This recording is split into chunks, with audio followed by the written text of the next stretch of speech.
Ito ang Tandan Point na matatagpuan dito sa Barangay Kimbding, kung saan napakatahimik at hindi pa ganon ka-expose sa maraming tao. At hindi pa ganon ka-expose ang Tandan Point pagdating sa mga lokal, pero naman bentang-benta ito pagdating sa mga internationals guest natin na galing sa Barangay Port Barton. Paminsan-minsan, after nilang mag-island tour, na isasama pa rin nila ang Tandan Point para sa kanilang destinasyon.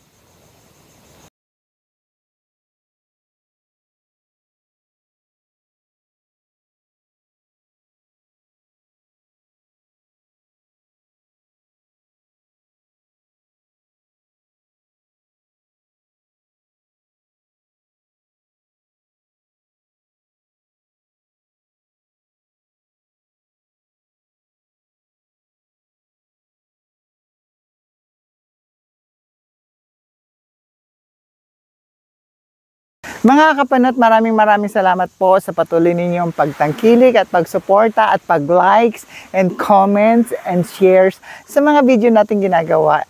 Nagsisimula pa lang po tayo para sa pag-explore ng sariling bayan natin, ang sariling barangay natin.